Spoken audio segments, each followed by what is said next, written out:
కొంచెం దేవుని యొక్క వాక్యాన్ని మనం చదువుకుందాం. పరిశుద్ధ గ్రంథాన్ని తెరిచి ఒక వాక్యాన్ని మనం చదువుకున్నట్లయితే కొలస్సీలు రాసిన పత్రిక 1వ అధ్యాయము 15వ వాక్యాన్ని చదువుకుందాం. కొలస్సీలు రాసిన పత్రిక 1వ అధ్యాయము 15వ వాక్యాన్ని చదివితే,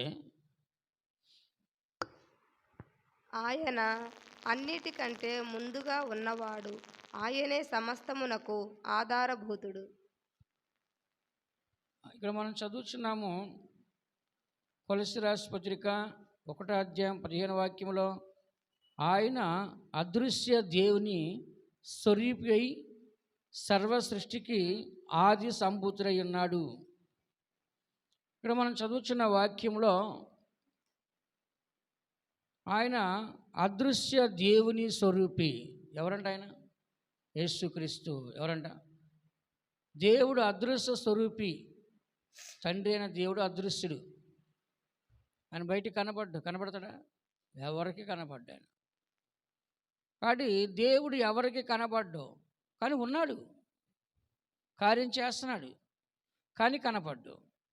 అందుకని అదృశ్య దేవుని పెట్టారు. దృశ్యం అంటే కనబడేది, అదృశ్యం అంటే కనపడంది. కాబట్టి ఇక్కడ తండ్రి అదృశ్య దేవుడు అంట, యేసు ప్రభువు అదృశ్య దేవుని యొక్క స్వరూపి అంట. అంటే ఏంటి? ఆయనలోంచి వచ్చిన ఒక రూపం. ఎవరిలోంచి? తండ్రిలోంచి వచ్చిన ఒక రూపం. ఇప్పుడు మనం తల్లి లాంటి బిడ్డ మనం చూస్తాం. ఎవరి నుంచి వస్తుంది? ఆ తల్లి యొక్క రూపం ఆ బిడ్డకు వస్తుంది. అలానే యేసు ప్రభువు ఎవరి యొక్క రూపం అంట? తండ్రి యొక్క రూపము. ఆ తండ్రి యొక్క రూపాన్ని ఎవరు మనం చూడలేదు, కానీ అక్షరానుసారంగా యేసుక్రీస్తు ఒక మానవ అవతారం ధరించాడు, కానీ రూపం మాత్రం ఎవరిది? దేవుంది. పోయిన వారం కూడా చెప్పాను. ఎప్పుడు? క్రిస్మస్ రోజు ఆయన మనిషిగా వచ్చేప్పటికి స్వస్థపరిచే శక్తి ఉంది, దేహాలలో కొట్టే శక్తి ఉంది, అద్భుతాలు చేసే శక్తి ఉంది, చనిపోయిన లేపే శక్తి ఉంది, సాతాన్ని బంధించే శక్తి ఉంది, సాతాన్ని నష్టం చేసే శక్తి. సాధారణ ఒక మనిషిగా వచ్చేప్పటికి అన్ని శక్తులు ఉన్నాయి. అలాగే యేసు ప్రభు సాధారణ ఒక మనిషిలాగా వచ్చేప్పటికి ఆయన రూపమేనంట అదృశ్య దేవుని యొక్క స్వరూపి. ఎవరంట? అదృశ్య దేవుడు. మన దేవుడు కనపడ్డు. ఆయన యొక్క స్వరూపం ఎవరంట? యేసు ప్రభు. సర్వ సృష్టికి ఆది సంభూతుడు. అంటే ఏంటి? ఈ సృష్టి మొత్తానికి ఆది సంభూతుడు, ముందులో నుంచి ఉన్నవాడు. కాబట్టి దేవుని బిడ్డలైన మనము దినాన్న దేవుని ఎవరు చూడలేదు, ఎప్పుడు చూడలేదు, కానీ యేసుక్రీస్తు ద్వారా దేవుని చూస్తున్నాము. ఎవరి ద్వారా అంట? ఎవరో దేవుని చూడలేదు, ఎప్పుడు చూడలేదు, కానీ యేసుక్రీస్తు ద్వారానే తండ్రిని మనము చూడగలుగుతున్నాం.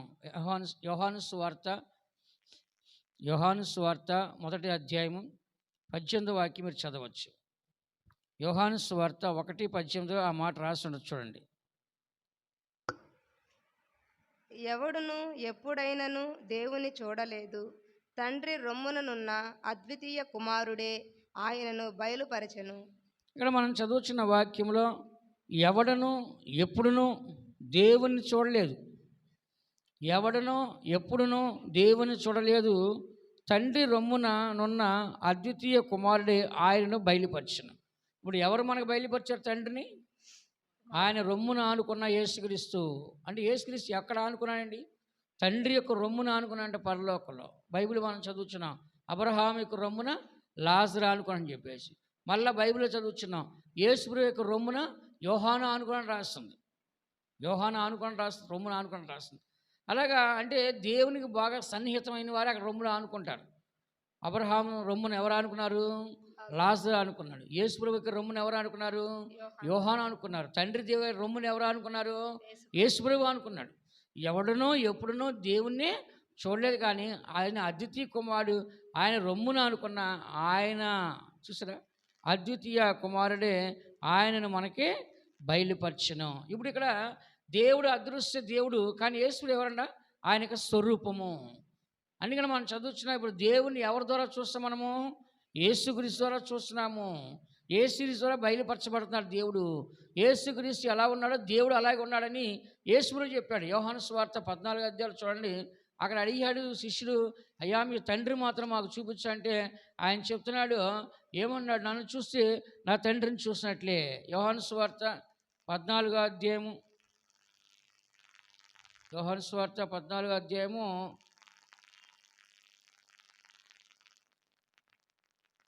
9వ వాక్యం, 14:9. యేసు ఫిలిప్పు, నేను ఇంతకాలము మీ యొద్ద ఉండినను నీవు నన్ను ఎరుగవా? నన్ను చూచిన వాడు తండ్రిని చూచి ఉన్నాడు గనుక తండ్రిని మాకు కనపరచమని ఏల చెప్పుచున్నావు? నేను ఇంతకాలం మీ యొద్ద ఉన్నాను కదా, మీరు నన్ను ఎరుగరా? నన్ను చూచిన వాడు నా తండ్రిని చూచి ఉన్నాడు. అంటే ఇప్పుడు ఏంటి, ఇప్పుడు తండ్రిని ఎవరు బయలుపరిచారండి? యేసుప్రభు బయలుపరిచాడు. అదృశ్య దేవుడిని మనం చూడలేము, చూసినవాడు ఎవడు బ్రతకలేడు. కాబట్టి దేవుడు ఏం చేస్తాడు, ఆయన యొక్క రూపాన్ని, ఆయన యొక్క స్వరూపాన్ని, ఆయన యొక్క మహిమని, ఆయన ముఖ రూపం ఎలాగుందో ఇప్పుడు మనకి ఎవరు బయలుపరిచారు? యేసు బయలుపరిచాడు. దేవుని యొక్క అదృశ్య, దేవుని యొక్క స్వరూపి. కాబట్టి తండ్రి అయిన దేవుని యొక్క స్వరూపాన్ని ఎవరు ఎప్పుడు చూడలేదు, ఎందుకంటే ఆయన అదృశ్య దేవుడు. రోమరాసు పత్రిక 1వ అధ్యాయం 20వ వాక్యం చూడండి. రోమరాసు పత్రిక 1వ అధ్యాయం 20వ వాక్యములు రాస్తుంది, ఆయన అదృశ్య లక్షణములు అనగా ఆయన నిత్యశక్తియు దేవత్వమును జగదుత్పత్తి మొదలుకొని సృష్టింపబడిన వస్తువులను ఆలోచించుట వలన తేటపడుచున్నవని గనుక వారు నిరత్తరులై ఉన్నారు. ఇక్కడ చూడండి, ఆయన అదృశ్య లక్షణములు. దేవుడు ఎవరంట? అదృశ్యుడు, అంటే కనపడ్డు కానీ కార్యాలు చేస్తాడు. దేవుని కార్యాలు జరుగుతున్నాయి కానీ కనపడ్డు. ఇప్పుడు మనం ఉన్నాము, దేవునికి మనం ప్రార్థన చేస్తున్నాము, దేవుడు మన ప్రార్థన వింటున్నాడు, దేవుడు మనకు సాయం చేస్తాడు, కానీ కనపడుతున్నాడు బయటికి? కనపడ్డు. కొంతమంది ఏం చేస్తారు, ఒక బొమ్మ తయారు చేసుకొని బంగారంలోనో వెండిలోనో ఇత్తడిలోనో ఒక బొమ్మ తయారు చేసుకొని ఆ దేవుని పెట్టుకుని అదే నా దేవుడు అంటున్నారు. కానీ మనం ఏం చేస్తాం, దేవుని ఆత్మతో సత్యంతో ఆరాధించాలి. మన ఇక్కడ బొమ్మలు పెట్టలేదు, ఇక్కడ కూడా ఎట్లాంటి బొమ్మలు మనకు లేవు. కాబట్టి మనకి విశ్వాసం ఉంది, దేవుడు ఉన్నాడు. ఏమంట? దేవుడు ఉన్నాడు. ఆయన ఎవరంట? అదృశ్య దేవుడు. రాసిన స్పష్టంగా రాస్తుంది, ఆయన అదృశ్య లక్షణములు అనగా ఆయన నిత్య శక్తి, దైవత్వము, జగదుత్పత్తి మొదలుకొని సృష్టించబడిన వస్తువులను ఆలోచించటం వలన తేటపరచబడుతుంది. చూసారా, దేవుని యొక్క అదృశ్య లక్షణాలు ఎలా కనపడుతున్నాయంట? నిత్య శక్తి, రెండోది దేవత్వము అంటే దైవికము, ఆ తర్వాత జగదుత్పత్తి మొదలుకొని సృష్టించబడిన వస్తువులను చూస్తే ఆలోచిస్తే మనకి తేటగా కనపడుతుంది. కాబట్టి దేవుడు ఉన్నాడు కానీ ఆయన మనకు కనపడ్డు. దేవుని కార్యాలు ఉన్నాయి కానీ ఆయన మనకే కనపడ్డు. అందుకని 1 కొరింథీ రాసిన పత్రిక 2వ అధ్యాయం 9వ వాక్యం రాస్తుంది, అవి కంటికి కనపడవు, చెవికి వినపడవు, హృదయానికి గోచరణ కానివ్వరు. దేవుడు కార్యం చేస్తాడు కానీ కనపడవు, కానీ జరుగుతాయి. చదవండి 1 కొరింథీ 2వ అధ్యాయము 9వ వాక్యం. ఇందును గూర్చి దేవుడు తన్ను ప్రేమించు వారి కొరకు ఏవి సిద్ధపరచునో అవి కంటికి కనబడలేదు, చెవికి వినబడలేదు, మనుష్య హృదయమునకు గోచరము కాలేదు అని. దేవుడు తన్ను ప్రేమించు వారి కొరకు ఏవి సిద్ధపరచునో అవి కంటికి కనపడలేదు, చెవికి వినపడలేదు, మనుష్య హృదయమునకు గోచరణ కానేరదు. అంటే ఇక్కడ చూడండి, దేవుడు ప్రేమించే వారి కొరకు కార్యాలు చేస్తున్నాడు కానీ అవి కంటికి కనపడవు, చెవికి వినపడవు, హృదయానికి గోచరణ కానీ కార్యం జరిగిద్ది.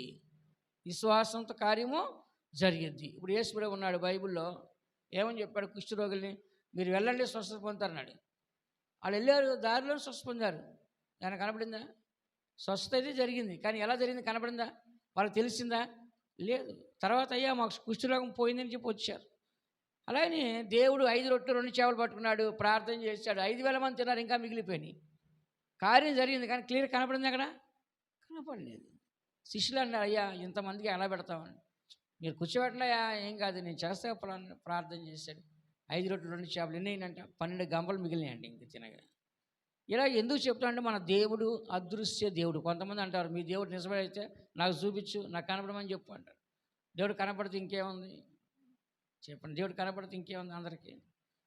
కాబట్టి ఇక్కడ చదువుతున్న వాక్యంలో దేవుడు చేసే కార్యాలు కంటికి కనపడవు, చెవికి వినపడవు, మనిషి హృదయానికి గోచరణ కానిరవు. అంటే అదృశ్య దేవుడు అంటే దాని అర్థం అంటే ఎవరికి కనపడిన వాడిని అర్థం, అంటే ఎవరికి అగపడిన వాడిని అర్థం. ఏమంట అదృశ్య దేవుడు అంటే దాని అర్థం ఏంటంటే ఎవరికి అగపడని వాడు, అంటే ఎవరికి కనపడని వాడు, ఎవరికి కనపడనమాట ఆయన. అంటే బైబిల్లో మనం చదవచ్చు, దేవుణ్ణి చూడాలంటే దేవుడు అనుమతించలేదు. 33వ అధ్యాయం కీర్తన నిర్గమాకాండం 33వ అధ్యాయం 20వ వాక్యం మనం చదివితే, నిర్గమ 33వ అధ్యాయం 20వ వాక్యం, మరియు ఆయన నీవు నా ముఖమును చూడజాలవు, ఏ నరుడును నన్ను చూచి బ్రతుకుడనెను. చాలు. మోషే అడిగాడు, అయ్యా నీ ముఖం మాత్రం నాకు చూపిస్తే చాలయ్యా, అంతే చాలు అన్నాడు. శిష్యులు ఏమన్నారు, యేసుప్రభు శిష్యులు, అయ్యా మీ తండ్రి మాత్రం మాకు చూపిస్తే చాలు అన్నారు. ఆయన ఏమన్నా నన్ను చూస్తే నా తండ్రిని చూసినట్లే సేమ్ ఇలాగే ఉంటాయని చెప్పాడు. కానీ ఇక్కడ మోషే మాత్రం దేవుడు చెప్పాడు, ఏ నరుడు నన్ను చూడలేదు ఇంతవరకు, చూస్తే ఆడు బ్రతకడని చెప్పేశాడు. దేవుడు కనపడ్డు, కానీ ఆయన చూడగలిగే శక్తి ఎవరికి ఉందా? లేదు. దేవదూతలు దేవుని ముఖం చూసాయి, కానీ తప్పు చేసేవని పడిపోయినాయి. ఆదాము దేవుని ముఖం చూసేవాడు, తప్పు చేసి ఏం చేశాడు? ఏదైనా తోటని బయటికి వెళ్ళిపోయాడు. ఇప్పుడు మనుషులు చూడగలుగుతారా? దేవుణ్ణి చూడలేకపోతున్నారు. ఉదాహరణగా యేసు ప్రభు పౌలు గారికి దర్శనాన్ని ఇచ్చాడు. ఎవరికన్నా పౌలు గారికి దర్శిస్తే ఏమాడు? ఆయన ఆ వెలుగును చూసి పడిపోయి కళ్ళు కనపడకుండా అయిపోయింది ఆయన. ఎవరికి? సౌలుకి. కాబట్టి దేవుని బిడ్డైన మనము దేవుణ్ణి ఎవరు చూడలేరండి, అది చూసినా ఎవరు బ్రతకలేరు. కానీ దేవుడు ఒక కళల్లో స్వరం ద్వారా స్వప్నం ద్వారా మనం దర్శిస్తాడు, కానీ ముఖాముఖిగా ఆయన ఎవరూ చూడలేరు. చూసి ఏ నరుడు బ్రతకడని దేవుని యొక్క వాక్యం మనకు స్పష్టంగా చెప్పబడుతుంది. కాబట్టి దేవుడు ఎలా ఉంటాడంటే అదృశ్యుడు, కనపడ్డాయన. ఏమంటే ఆయన కనపడ్డు, కానీ కార్యం మాత్రము చేస్తాడు. ఆయన కనపడడు, కార్యం మాత్రం ఏం చేస్తాడు? తప్పకుండా చేస్తాడు. కాబట్టి ఆయన ఎవరికి అగపడని వాడు, అంటే ఎవరికి కనపడడు కానీ ఉన్నాడు. ఉన్నాడు నా ఎందు విశ్వాసం ఉంచాడు, నాకంటే గొప్ప కార్యాలు చేస్తాడు. నీ విశ్వాసం ఎన్నో స్వస్థపరచును, విశ్వాస ఎదిగిన ప్రాణ ఆ రోగిని స్వస్థపరచును. కాబట్టి విశ్వాసం ఉన్నప్పుడు మన కార్యాలు జరుగుతున్నాయి, దేవుని నమ్ముకున్నప్పుడు కార్యాలు జరుగుతున్నాయి. అందుకనే మనం మరొక స్థలంలో ఒక వాక్యాన్ని మనం చదివినట్లయితే, దేవుడు అదృశ్య దేవుడు. లూకాసు సువార్త 24వ అధ్యాయం 31వ వాక్యం.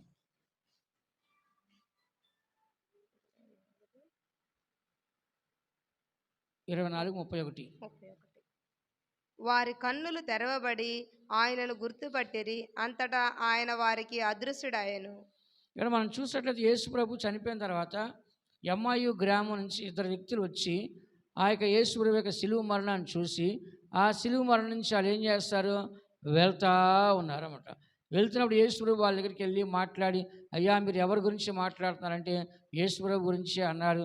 యేసు ప్రభు గురించి వాళ్ళు ఏం చేశారు? చాలా గొప్పగా చెప్పారు. అవన్నీ యేసు ప్రభు ఏం చేశాడు? విన్నాడు. వినిన తర్వాత ఏం చేశాడు? వాళ్ళతో కలిసి ఆహారం తినాలనుకున్నారు. చూడండి 30వ వాక్యంలో, ఆయన వారితో కూడా భోజనమునకు కూర్చున్నప్పుడు ఒక రొట్టెను పట్టుకొని స్తోత్రం చేసి దాన్ని విరిచి వారికి పంచిపెట్టగా వారి కన్నులు తెరబడి ఆయన గుర్తుపట్టి అంతటా ఆయన వారికి అదృశ్యుడయ్యాడు. ఎక్కడ గుర్తుపట్టారు? రెండాలో రొట్టె ఆ స్టైలు. ఏ స్టైలు? యేసురావు రొట్టె విరిచే స్టైలే వేరంటది. అది చూసి గుర్తుపట్టేశారు, ఈయన యేసురావు ఇప్పుడు దాకా మనం తెలుసుకోవాలి. ఆయన వెంటనే జంప్ అయిపోయాడు నుంచి. అప్పుడు దాకా వాళ్ళకి కనిపించాడు, కానీ అక్కడ కనిపించదు. అంటే ఆ దృశ్యం ఏమైందంటే అదృశ్యం అయిపోయింది అనమాట. ఆ దృశ్యం అయిందంటే అదృశ్యమైంది. అప్పుడు దాకా వాళ్ళకి గుర్తుపట్టలు. ఆయనతో మాట్లాడుతున్నాడు, ఆయనతో నడుస్తున్నారు. ఆఖరికి అలసిపోయిన తర్వాత అయ్యా మనం భోజనం చేద్దామని చెప్పి రొట్టె తీసుకొచ్చి ఆయనకి ఇచ్చారు. ఆయన రొట్టె ఆయన ఏం చేస్తాడు? ఆయనకు ఒక స్టైల్ ఉన్నది. ఎలా దేవునికి స్తోత్రం చేసి ఏం చేస్తాడు? రాస్తున్నది 30వ వాక్యం ఏమని రాస్తుంది?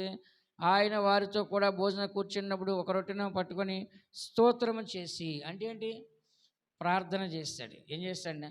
మనం కూడా ఆహారం తిన్నప్పుడు ఏం చేయాలి? ఫస్ట్ చెప్పండి, ప్రార్థించాలి. ప్రభా ఎంతమందికి ఈ ఆహారం లేదు, నన్ను ప్రేమించి నాకు ఆహారం ఇచ్చారు, ఈ ఆహారం తిని మీ కొరకు నేను జీవించాలి, ఆహారం లేని వాళ్ళందరూ మీరు పోషించండి అని చెప్పి మనం ఏం చేయాలి? ప్రార్థన చేయాలి. కాబట్టి యేసు ప్రభుకి ఏది ఇచ్చినా ఏం చేస్తారు? ఫస్ట్ ప్రార్థన చేస్తారు. ఆయన ఆ ప్రార్థన మరి అది మనకు తెలియదు ఏ స్టైల్లో, కానీ ఆయన రొట్టె విరవంగానే గుర్తుపట్టేస్తారు, అరే యేసు ప్రభురా. ఆ రొట్టె విరిచిన స్టైల్ చూసి వెంటనే గుర్తుపట్టేస్తారు. ఇంతలో ఆయన ఏమైపోయాడు? అదృశ్యమైపోయాడు. కాబట్టి దేవుడు అదృశ్యుడు. ఆయన అందరూ కనపడ్డ, కానీ వాళ్ళకి కనిపించాడు. గొప్ప సంతోషము ఆనందం వాళ్ళకి కలిగింది. అలాగే ఈ దినాల్లో ఎంతోమంది దేవుని చూడాలని ఆశ ఉంది, కానీ దేవుడు వాళ్ళకి కనపట్ల. కారణం అంటే వాళ్ళు దేవుని చూడడానికి ఆశ లేదు. అందుకని చదువుతున్న వాక్యంలో మనము ఎల్లప్పుడూ ఆత్మ ఉంది మనలో. కనపడుద్దండి.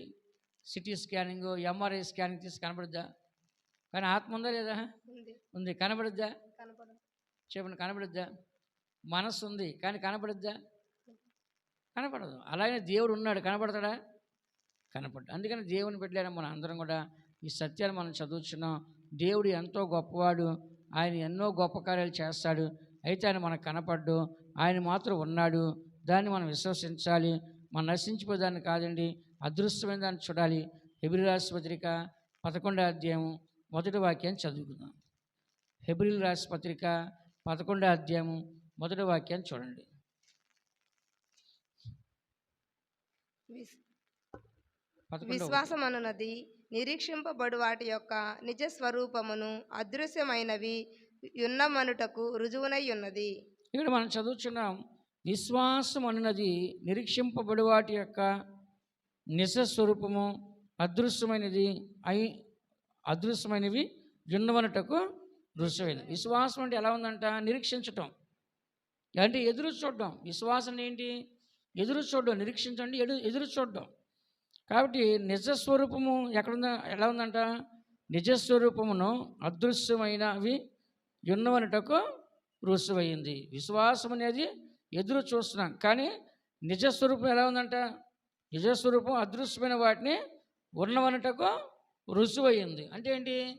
మనము విశ్వాసంగా మనం జీవిస్తున్నాము, కానీ ఆ విశ్వాసం అంటే దానికి మొదటి అర్థం ఏంటంటే, సగం అర్థం ఏంటంటే ఎదురు చూడటము, రెండోది ఉన్నాయి అనుటకు రుజువు అనమాట. ఇప్పుడు అర్థం విశ్వాసం అంటే, విశ్వాసం అంటే సగం అర్థం ఏంటి? ఎదురు చూడడం సగం అర్థం అంటే, ఇంకా సగం అర్థం ఏంటి? ఉన్నాయి అన్నట్టుగా రుజువు అనమాట. ఏమి లేకపోయినా మనం ఏమంటాము? మా దగ్గర ఉంది అంటాం ధైర్యంగా. విశ్వాసం అనమాట. అది దేవుడు కనపడ్డం, దేవుని కార్యాలు కనపడ్డం. విశ్వాసం కనపడుద్దండి? విశ్వాసం కనపడుద్దా? కనపడదు. విశ్వాసానికి కనపడదు, నమ్మటమే అంతే. చూసాము నమ్మాలి, చూడకుండా నమ్మాలి. చూసి నమ్మిన వాడి కంటే చూడకుండా నమ్మిన వాడే ధన్యుడు. కాబట్టి ఇప్పుడు రాస్తుంది కదా, విశ్వాసం అనేది నిరీక్షింపబడి వాటి యొక్క నిజ స్వరూపం. అంటే ఏంటి? ఎదురు చూసే ఒక అనుభవం. విశ్వాసం అంటే ఎదురు చూసే ఒక అనుభవం. రెండో అనుభవం రాస్తుంది చక్కగా, నిరీక్షింపబడి వాటి యొక్క నిజ స్వరూపము. అందుకని మనందరం కూడా జీవించే జీవితంలో దేవుడు మనకు కనపడ్డు, కానీ దేవుని కార్యాలు జరుగుతున్నాయి. మన విశ్వాసము మన కార్యం చేస్తుంది. కాబట్టి దేవుడు అదృశ్యమైన దేవుడు. ఆయన దృశ్యమని అన్నీ కూడా కాదు, కానీ ఆయన అదృశ్యమైనవి ఉన్నవనటకు ఆయన రుజువు చేస్తూ ఉన్నాడు. అందుకని మనం నమ్మిన దేవుడు గొప్పవాడు. మన అవిశ్వాసపడద్దు, అధైర్యపడద్దు, మన కార్యం జరగదని పిరిగివారికి మారద్దు. దేవుడు ఏ కార్యము ఏ కాలమును చేయాలో, ఏ కార్యము ఏ సందర్భంలో చేయాలో దేవుడు చేస్తాడు. కాబట్టి జరగాల్సినప్పుడు ప్రతి కార్యం కూడా దేవుడు చేసుకుంటూ వస్తాడు. కాబట్టి మనం అధైర్యపడాల్సిన అవసరం తప్పకుండా దేవుడు చేస్తాడు. అందుకని మనం ఏం చేయాలంటే విశ్వాసంతో ఎదురు చూడాలి, విశ్వాసంతో కనిపెట్టాలి, విశ్వాసంతోనే దేవుని కార్యాలు మనము పొందుకోవాలి. విశ్వాసం లేకుండా దేవుని కార్యాలు మన జీవితంలో ఎంత మాత్రం జరగవో. 2 కొరింథీ రాసిన పత్రిక 4వ అధ్యాయం 17-18 వాక్యం చూడండి. 2 కొరింథీ రాసిన పత్రిక 4వ అధ్యాయము 17-18 వాక్యాలు చూడండి. మేము అదృశ్యమైన వాటిని చూడక అదృశ్యమైన వాటినే నిదానించి చూచుచున్నాము గనుక క్షణమాత్రముండు మా చులకని శ్రమ మా కొరకు అంతకంతకు ఎక్కువగా నిత్యమైన మహిమ భారమును కలుగజేయుచున్నది. ఇక్కడ చదువుతున్న వాక్యంలో మేము దృశ్యమైన వాటిని చూడక, ఏమంట? కనపడే వాటిని మనం చూడట్లా. దేవుడు నాడు చూసి నమ్మిన వాడి కంటే చూడక నమ్మిన వాడే ధన్యుడు. ఇక్కడ ఏమన్నారు శిష్యులు? మేము దృశ్యమైన వాటిని చూడక, అంటే కనపడే వాటిని మేము చూడకుండా అదృశ్యమైన వాటినే మేము నిదానించి చూస్తున్నాం. చూసారా? ఏమంట? కనపడిన వాటిని చూస్తారంట, కనపడే వాటిని కాదు. కనపడే ఎవడైనా చూస్తారు, కళ్ళకి ఎదురుండి కనపడుతుంది. అందుకే దేవుడు నాడు నువ్వు నా చేతిలో ఏలు పెట్టి చూసి నమ్మావు, అది గొప్పతనం కాదు, చూడకుండా నమ్మేది గొప్పతనం అన్నాడు. అలాగే ఇక్కడ మేము దృశ్యమైన వాటిని చూడట్లే. అసలు మేము కనపడదాన్ని చూడాల్సిన అవసరం ఉంది. కనపడకుండా ఉండేదాన్ని మేము చూస్తున్నాం. కనపడకుండా ఉండే అదృశ్యమైన వాటి కొరకు మేము కనిపెడుచు రాసిన అదృశ్యమైన వాటిని మేము నిదానించి చూస్తున్నాము. దృశ్యమని కాదండి, అదృశ్యమని. మోషే ఏం చేశాడు? చూస్తున్నప్పుడు పొద కాలిపోతుంది, పొద మండుతుంది కానీ పొద కాలిపోలేదు. మోషే నిదానించి చూశాడు. నిదానించి చూస్తే మోషే మోషే అని స్వరం వినపడుతుంది. అదే వేరే వాళ్ళైతే ఏమనుకుంటారు, పొదక మంట మండుతుందిలే, అదేదో కాలిపోయి వెళ్ళిపోతారు. కానీ మోషేకి లేదు, దానిలో ఏదో ఉంది, దృశ్యమైనది కదా, దాంట్లో అదృశ్యమైనది ఏదో ఉందని నిదానించి వెళ్ళి చూశాడంట. నిదానించి చూసి ఏమంటాడు దేవుడు, మోషే మోషే. కానీ మనం కూడా కనబడే వాటిని సాధారణంగా పైకి భక్తి జీవితం మనం చేయటం కదండి. నిజమైన అంతరంగంలో ఆ భక్తిని, అంతరంగంలో ఆ దేవునికి శక్తిని మోషే ఎలా కనిపెట్టాడో ఇక్కడ అపోస్తలుడు కూడా కనబడే దృశ్యమైన వాటిని కాకుండా అదృశ్యమైన వాటిని మేము నిదానించి చూస్తున్నాం. చూడండి, ఇక్కడ చక్కగా చెప్పారు. దృశ్యమని మేము చూడట్లా, అంటే కనపడే మేము చూడట్లా, అదృశ్యమని మేము నిదానించి చూస్తాం. అవి ఎలా కనపడుతుంది వీళ్ళకి? అదృశ్యమని నిదానించి చూస్తున్నారంట. దేవుని యొక్క నిజ స్వరూపాన్ని వాళ్ళు చూస్తున్నారు. మనం కూడా నేత్రాలతో చూసేవి వేరు ఉంటాయి, మనోనేత్రాలతో చూసేవి వేరు ఉంటాయి. ఎలీషా ఏమో మనోనేత్రాలతో దేవునికి రథాలు గుర్రాలు చూస్తున్నాడు, ఎలీషా మాత్రం సాధారణమైన చూస్తున్నాడు. అప్పుడు దేవుడిని అడిగాడు, యెహోవా వీడి కళ్ళు తెరవండి అన్నాడు. వాడి కళ్ళు లేవా? కళ్ళు ఉన్నాయి ఆడికి, కానీ ఏ తెరవన్నాడు? మనోనేత్రాలు తెర. అప్పుడు చూస్తే ఈ సైన్యం కాదు, అగ్ని గుర్రాలు రథాలు పర్వతాలు చుట్టూ ఉన్నప్పుడు చూసి చాలా సంతోషపడ్డాడు. అప్పుడు మనలో ఉన్నవాడు వాళ్ళు ఉన్నవారి కంటే గొప్పవాడని చెప్పాడు. అందుకని దేవుని బిడ్డలు మనము కనపడేది అందరిలా చూసేది నిజమైన జీవితం కాదు. అందరికి కనపడిన దాన్ని మనం దేవుని దర్శనాల ద్వారా, కళల ద్వారా, స్వప్నం ద్వారా, దేవుని స్వరం ద్వారా మనం ఆత్మీయంగా లోతుగా మనం ఏం చేయాలంట తెలుసుకోవాలి. అవి కంటికి కనపడవు, చెవికి కనపడవు, హృదయానికి గోచరణ కానేరు. అదే ఎఫెసీ రాష్ట్రపతి రాస్తుంది కదా, అడుగు వాటికంటే ఊహించు వాటికంటే అత్యధికంగా చేయు శక్తి గల దేవుడిని రాస్తుంది. ఎఫెసీ రాష్ట్రపతి చదవనమాట. అడుగు వాటికంటే ఊహించు వాటికంటే అత్యధికంగా చేయు శక్తి గల దేవుడు. 3వ అధ్యాయము 20వ వాక్యం. ఎఫెసీ. మనలో కార్యసాధకమైన తన శక్తి చొప్పున మనము అడుగు వాటన్నిటికంటేను ఊహించు వాటన్నిటికంటేను అత్యధికముగా చేయ శక్తిగల దేవునికి క్రీస్తు యేసు మూలముగా సంఘములో తరతరములు సదాకాలము మహిమ కలుగును గాక. ఇక్కడ చూడండి, మనలో కార్యసాధకమైన తన శక్తి చప్పున మనలో కార్యం చేస్తాడు దేవుడు. దేంతో చేస్తాడు? తన శక్తి చప్పున మనము అడుగు వాటన్నిటికంటే ఊహించు వాటన్నిటికంటే అత్యధికంగా చేయు శక్తి గల దేవుడు. చూడండి, మనలో కార్యసాధకం అంటే దేవుని కార్యాలను ఆయన చేస్తున్నాడు. అవి ఎలా ఉన్నాయంట? ఆ శక్తితో చేస్తాడంట. అవి కంటికి కనపడవు, అడుగు వాటికంటే ఊహించు వాటికంటే అత్యధికంగా చేస్తాడు. అందుకని దేవుని బిడ్డ మనము ప్రార్థన చేసి వెళ్ళిపోతాం ఇక్కడ గుడ్డిగా. కానీ మన నమ్మకం ఏంటి? దేవుడు చేస్తాడు. చర్చికి వెళ్ళాము, ఉపవాసం ఉన్నాము, సుధీరించుకున్నాము, ప్రార్థన చేసుకున్నాం, వాక్యం ఉన్నాం, దేవుడు చేస్తాం, వెళ్ళిపోతున్నాం. కానీ దేవుడు ఉన్నాడు లేడా? చెప్పండి. అడుగు వాటికంటే మనం కొన్ని అడిగి వెళ్తాం, కానీ ఇంకా ఎక్కువ దేవుడు ఇస్తాడు. మనం కొన్నే ఊహిస్తాం, ఇంకా ఎక్కువ ఇస్తాడు.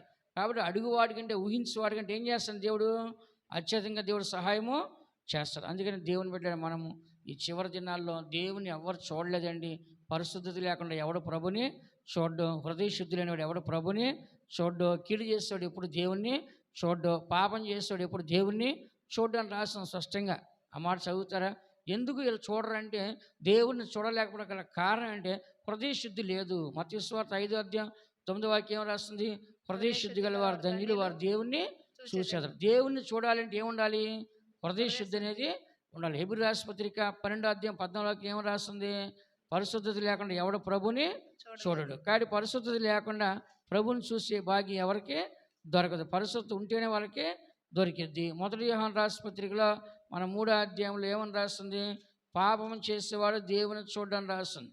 పాపం చేసేవాడు దేవుని చూడడు, దేవుని ఎరుడని రాస్తుంది. 1 యోహాను రాసిన పత్రిక 3వ అధ్యాయము 6వ వాక్యం ఏమని రాస్తుంది? ఆయన నిలిచిండు వాడు ఎవడనో పాపం చేయడు, పాపం చేయవాడు ఎవడనో ఆయన చూడనో లేదు, ఎరుగనో లేదు. పాపం చేయటం వలన మనుషుడు ఏం చేస్తాడంట? దేవుణ్ణి చూడలేకపోతున్నాడు. ఏం చేస్తాడంట? దేవుని చూడలేకపోతున్నారు. 3వ యోహాను రాసిన పత్రిక 1వ అధ్యాయం 11వ వాక్యంలో 3వ యోహాను రాసిన పత్రిక 1వ అధ్యాయం 11లో ఏమని రాస్తుంది? ప్రియుడ, చెడు కార్యములను కాక మంచి కార్యం అనుసరించి నడుచుకోవడము మేలు చేయవాడు దేవుని సంబంధి, కీడు చేయవాడు దేవుని చూచినవాడు కాదు. చూస్తారా? కీడు చేసేవాడు దేవుని చూడడు, హృదయ శుద్ధి లేనివాడు దేవుని చూడడు, పరిశుద్ధి లేనివాడు దేవుని చూడడు, పాపం చేసేవాడు దేవుణ్ణి చూడడు. కాబట్టి దేవుని ఎందుకు చూడలేకపోతున్నాం మనము? అదృశ్య దేవుని అంటే మనలో పాపము చేయవాడు దేవుని మహిమని పొందలేకపోతున్నాడు, దేవుని మహిమని చూడలేకపోతున్నాడు. అని నేను ఇక్కడ చదువుతున్న వాక్యంలో దేవుడు ఎవరండి? అదృశ్యుడు. అంటే ఎవరికి అగపడిన వాడు, అంటే ఎవరికి కనపడకుండా ఉంటాడు. కానీ కార్యాలు మాత్రం ఏం చేస్తాడు? చేస్తాం లేదా? దేవుని కార్యాలు అన్నీ జరుగుతున్నాయి. దేవుడు ఎవరికి కనపడ్డు, కానీ కార్యం మాత్రము చేస్తున్నాడు. అందుకని మనం విశ్వాసంతో జీవించాలి. మనకి చూసేదాన్ని కాదండి. పౌలు ఏమన్నాడు? దృశ్యమైనవి కాక అదృశ్యమైన వాటిని నిదానించి చూస్తాడంట. అసలు అదృశ్యం కనపడవు, కానీ వాటిని ఏం చేస్తాడంట? నిదానించి. పొద మండుతుంది కానీ కాలిపోలే. మోసే డౌట్ ఉంది, అది అందులో ఏదో ఉంది, అక్కడ దేవుడు ఉన్నాడు, శక్తి ఉందని నిదానించి చూసాడంట. అప్పుడు స్వరం వినపడతా ఉంది. అట్లా దైవ కార్యాలు మనం బాగా తెలుసుకోవాలి, ప్రార్థన చేయాలి. అవి కంటికి కనపడవు, చెవికి కనపడవు, హృదయానికి గోచరణ కానిరవు. దేవుడు ఏమంటున్నాడు? నన్ను ఎవరు చూడలేదు, చూసి ఎవరో బ్రతకడని చెప్తున్నాడు. కానీ యేసుప్రభు ఏం చేస్తాడంటే ఆయన్ని బయలుపరిచాడు. ఎవరు? యేసుక్రీస్తు ద్వారా తన తండ్రిని బయలుపరిచాడు. యేసుప్రభు ఎవరంట? తండ్రి యొక్క అదృశ్య దేవుని యొక్క స్వరూపం అనమాట. ఆయన దేవుడు ఏంటంటే ఆయన స్వరూపాన్ని మనకు తీసుకుని వచ్చాడు.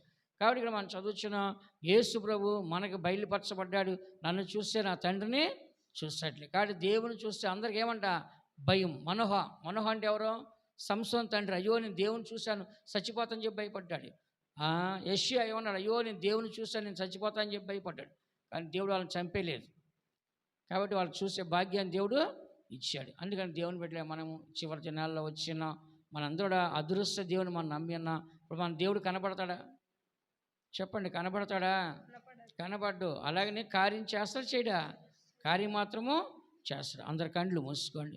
దేవుని సందుకు వచ్చిన మనందరం కూడా అదృశ్య దేవుని యొక్క స్వరూపాన్ని యేసుక్రీస్తు ద్వారా మనకు బయలుపరచబడింది.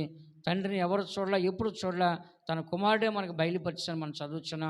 నన్ను చూస్తే నా తండ్రిని చూసినట్లే అనే వాక్యాన్ని మనం చూస్తున్నా. యేసుప్రభు ఆ యొక్క ఎమ్మాయి గ్రామానికి వెళ్ళి వారికి కనపడి అక్కడ అదృశ్యం అయిపోయినట్లుగా మనం చూస్తున్నాం. ఆయన సృష్టించబడిన వస్తువుల్ని అదృశ్య లక్షణాలు చూస్తే దేవుడు ఎంత గొప్పవాడో మనకు తెలుసు మన వాక్యం. కాబట్టి దేవుని బిడ్డ మనము ఈ సత్యాన్ని చదువుచున్నాం. పరిశుద్ధత లేకుండా ఎవడో చూడడు, ప్రతిశుద్ధి లేకుండా ఎవడో చూడడు, పాపం చేయవాడు ఎవడో చూడడు, కీడు చేయవాడు ఎవడో దేవుని చూడడు. దేవుని చూసేవాడు ఎవరంటే ఒక పరిశుద్ధత కలిగిన వాడు. పౌలు చెప్పాడు, దృశ్యమైనవి కాకుండా అదృశ్యమైన వాటిని నిదానించి మేము చూస్తాం అన్నాడు.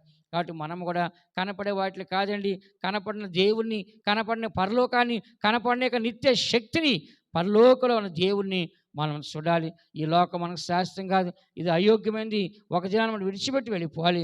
ఆ శాశ్వత రాజ్యంలో విశ్వాసం అనేది నిరీక్షింపబడి వాటి యొక్క నిజ స్వరూపమైంది. విశ్వాసంతో మనం జీవిస్తాం, బయటికి ఏమీ కనపడదు విశ్వాసం. కానీ దేవుడు కంటి కనపడి, చెవి వినపడి, హృదయానికి గోచరణ కార్యాలు అడుగు వాటి కంటే, ఊహించేవాడి కంటే అత్యధికంగా దేవుడు చేయించున్నాడు. అలాంటి కార్యాలు దేవుడి ద్వారా మనం పొందుకుంటే దేవుడు సాయం చేయట్లుగా స్తోత్రించదమో. స్తోత్ర స్తోత్ర స్తోత్ర స్తోత్ర స్తోత్ర స్తోత్ర. దేవుడే ఈ వాక్య ద్వారా మనతో మాట్లాడినాడు. మన దేవుడు మనతో ఉన్నాడు, కనపడ్డు కానీ కార్యాలు చేస్తాడు. అలాంటి గొప్ప దేవుని కలిగి ఉన్న మనము అదృశ్య దేవుని విశ్వాసం కలిగి నిదానించి అదృశ్యమైన కార్యాలు చూసగను.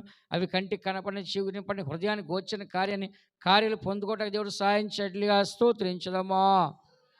స్తోత్ర స్తోత్ర స్తోత్ర స్తోత్ర స్తోత్ర స్తోత్ర స్తోత్ర స్తోత్ర స్తోత్ర. ఈ మొదటి ఉపవాస ప్రార్థన శుద్ధీకరణ కూటాన్ని దేవుడు ఆశీర్వాదంగా మార్చినారు కాబట్టి స్తోత్రించదమా. స్తోత్ర స్తోత్ర స్తోత్ర స్తోత్ర స్తోత్ర స్తోత్ర స్తోత్ర స్తోత్ర స్తోత్ర స్తోత్ర స్తోత్ర స్తోత్ర స్తోత్ర. ఇంకా అనేకులు రాలేకపోయినారు సాయంత్రం కూటానికి. ప్రతి ఒక్కరు కూడా భయంతో, భక్తితో దేవుని సన్ని ప్రేమించి వచ్చి ఉపవాసం ఉండి సుధరించడానికి కృపదయిచ్చినట్లుగా స్తోత్రించదమా. స్తోత్ర స్తోత్ర స్తోత్ర స్తోత్ర స్తోత్ర స్తోత్ర స్తోత్ర స్తోత్ర స్తోత్ర స్తోత్ర. ఈ ఉపవాసపురానికి వచ్చి అందరిని ఆశ్రయించి వెళ్తున్నాడు కాబట్టిగా స్తోత్రించదమా. స్తోత్ర స్తోత్ర స్తోత్ర. లైవ్లో ఉన్న వాళ్ళు ఆశ్రయించట్లుగా స్తోత్రించదమా. స్తోత్ర స్తోత్ర. సాయంత్రం కూటము, రేపు ఉదయం, రేపు సాయంత్రము, ఆదివారం రాత్రి, సంవత్సరం చివరి ఆరాధన, దేవుడు సమస్తం కొత్త సంవత్సర ఆరాధనలు అన్ని దేవుడు బాగా నడిపించినట్లుగా, అందరిని తీసుకొచ్చినట్లుగా స్తోత్రించదమా. స్తోత్ర స్తోత్ర స్తోత్ర స్తోత్ర స్తోత్ర. తండ్రి, కుమార, పరిశుద్ధాత్మను స్తోత్రించదమా. స్తోత్ర స్తోత్ర స్తోత్ర. ప్రభుత్వం రాబోచడం పరిశుద్ధపరచని రాగడికి సిద్ధపరిచినట్లుగా స్తోత్రించదమా. స్తోత్ర స్తోత్ర స్తోత్ర స్తోత్రం. ప్రార్థించు. పరిశుద్ధమైన మా పరలోకపు తండ్రి, మీకు పరిశుద్ధ నామమునకు స్తోత్రం చెల్లిస్తున్నామయ్యా. ఈ యొక్క సంవత్సరం అంతా కూడా మీరు మమ్మల్ని కాపాడి, ఈ సంవత్సరం యొక్క చివరి దినాలకు మీరు మమ్మల్ని నడిపించినని మహా కనికరం కొరకు, ప్రేమ కొరకు స్తోత్రం. ప్రభా యొక్క దినాల్లో ప్రభా యొక్క శుద్ధీకరణ కూటాలను మీరు మాకు అనుగ్రహించి ఉన్నారు అయ్యా. మేమందరం కూడా మీ యొక్క సన్నిధానంలో చేరి మేము పరిశుద్ధపరచబడటానికి, మీ యొక్క కల్వారి యొక్క ప్రేమను ధ్యానించి ప్రభా యేసయ్యా మేము శుద్ధీకరింపబడటానికి మీరు మాకు ఇచ్చిన కృప కొరకు మీకు స్తోత్రం తండ్రి. ఈ యొక్క మొదటి శుద్ధీకరణ కూడానికి మీరే మీ యొక్క జనులందరినీ తీసుకొని వచ్చిన దయ కొరకు మీకు స్తోత్రం ప్రభా. ఇంతవరకు మీ యొక్క సన్నిధానంలో ప్రభా మమ్మల్ని మేము శుద్ధీకరించుకోవడానికి, పరిశుద్ధపరచబడటానికి మీరు ఇచ్చిన కృప కొరకు మీకు స్తోత్రం తండ్రి. ఇంకా మా యొక్క జీవితంలో అదృశ్య దేవుణ్ణి స్వరూపంను మేము ధరించుకోవడానికి మీరు మా కృపను అనుగ్రహించమని వేడుకొంచున్నాం.